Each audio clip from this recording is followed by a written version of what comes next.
আসসালামু আলাইকুম রহমতুল্লাহ। পদত্যাগ, মারামারি, প্রতিবাদ সভা, সংবাদ সম্মেলন এই নিয়েই সারাদিন কাটছে। জুলাই গণঅভ্যুত্থানের বৈষম্য বিরোধী ছাত্রদের কি মাঠটা দিয়েছে যে মাথায় 22টা সেলাই দিতে হয়েছে এবং গেট লাগিয়ে মেয়েদেরকে বেদম পিটিয়েছে। সমন্বয়কদের ইন্ধনে মায়ের যারা এর পরিপ্রেক্ষিতে সমন্বয়কদের যে কেন্দ্রীয় কার্যালয়, সেই কার্যালয়ে রূপায়ণ টাওয়ারের কার্যালয়ে তালা ঝুলিয়ে দেওয়া হয়েছে।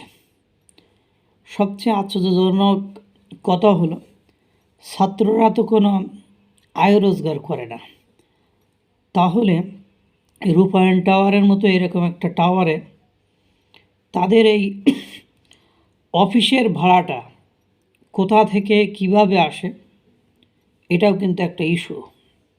এটা মানুষের জানা উচিত। এবং আজকে যারা তারা সমন্বয়ক, আজকে যে তারা বাংলাদেশের সুপার হিরোগিরি করে বেড়াচ্ছে, এই সুপার হিরোগিরি করার পেছনে কাদের অবদান? যদি আজকে যারা মার খেয়েছে এরা আন্দোলনে যোগ না দিত, এরা যদি আন্দোলনে গুরুত্বপূর্ণ ভূমিকা পালন না করত, তাহলে এদের এই হিরোগিরি কোথায় থাকত? মায়ের যা দিয়েছে, 21 জন আহত হয়েছে। যাত্রাবাড়ি ডেমরায় দুই পক্ষের মধ্যে মারামারি, সেই মারামারির মীমাংসা তারা যখন কেন্দ্রীয় কার্যালয়ে করতে এসেছে, সেখানে এসে গেট আটকিয়ে তাদেরকে বেদম পিটানো। এটা ছাত্রলীগের বিরুদ্ধে এইসব অভিযোগ নিয়ে এসে ছাত্রলীগকে নিষিদ্ধ করে দেওয়া হয়েছে। ছাত্রলীগের ওই আচরণগুলো এদের ভেতরে স্পষ্টত দেখা যাচ্ছে এবং সাংবাদিকরা এই দৃশ্যের যে ভিডিও করেছিল, সেই ভিডিও ফুটেজ ডিলিট করার জন্য তারা রূপায়ণ টাওয়ারের যে সিঁড়ি, সেই সিঁড়িতে সাংবাদিকদেরকে আটকিয়ে তাদের হেনস্থ করেছে এবং ভিডিও ডিলিটও করে দিয়েছে। এটা হাসনাত আবদুল্লাহর কাছে তারা অভিযোগ করেছে যে আওয়ামী লীগের বা আমলে ছাত্রলীগেরা আমাদের সাথে এই ধরনের আচরণ করত। আপনাদের সময়ে, আপনাদের নেতৃত্বে, আপনাদের সংগঠন, আপনাদের অফিস, সেখানে আপনাদের লোকজন, সমন্বয়ক এবং সমন্বয়কের যেসব লোকজন, তারা অবিকল ওই ধরনের আচরণ আমাদের সাথে করছে। কেন করছে? হাসনাত আবদুল্লাহ বলছে, মাথা নাড়াইছে আর বলছে আমরা তো গণমাধ্যমের স্বাধীনতা চাই, এটা আমি সিসি ফুটেজ দেখবো, এ করবো, তা করবো, ইত্যাদি ইত্যাদি।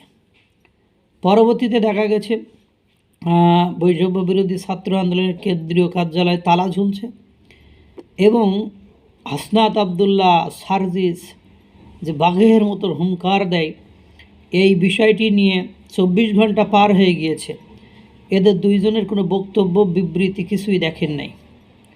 বরং যাদেরকে পিটিয়েছে তারা সংবাদ সম্মেলন করে একেবারে স্পষ্ট বলেছে কি কি ঘটনা ঘটেছে। সে ঘটনায় স্পষ্টত বোঝা যায় সমন্বয়করা ইচ্ছা করে তাদেরকে পিটিয়েছে এবং নিজেরা তাদের অফিসে তালা ঝুলিয়ে দিয়েছে।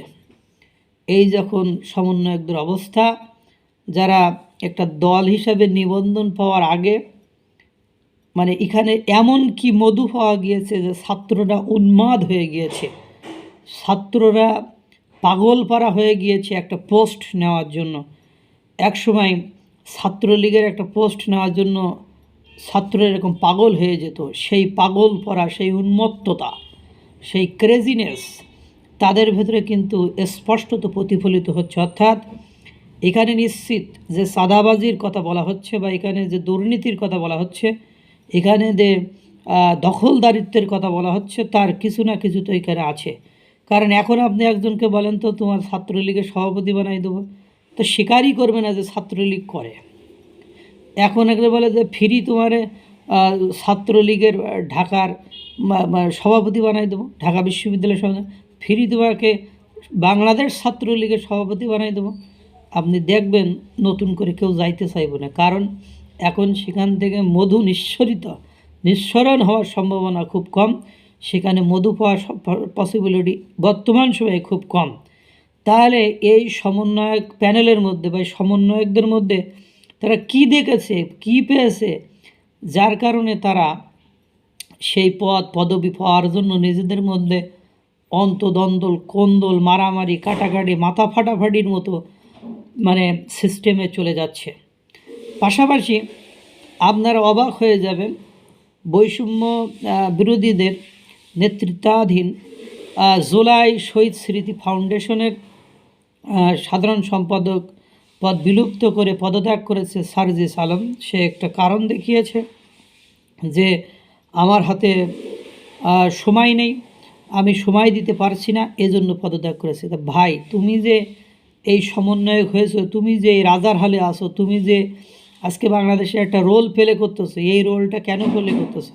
এই যারা শহীদ হয়েছে তাদের জন্য, এই যারা আহত হয়েছে তাদের জন্য, তাদের দেখভাল করা, তাদের ম্যানেজমেন্ট করা, তাদের পেছনে সময় দেওয়ার মতো সময় যদি তোমার না থাকে, তাহলে তুমি রাজ্যের কি বড় কাজ করতেছো বা তুমি কি গুরুত্বপূর্ণ কাজ করতেছো, যে কাজের জন্য আজকে তোমার এই সম্মান, প্রতিপত্তি, এই গুরুত্ব, যাদের কারণে তাদের তুমি সময় দিতে পারতেছো না।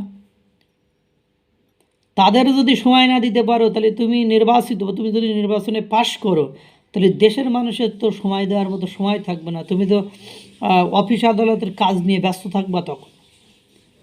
এটা নেহাত লেম এক্সকিউজ, অর্থাৎ অজুহাত, এটা কোনো কিছুই না।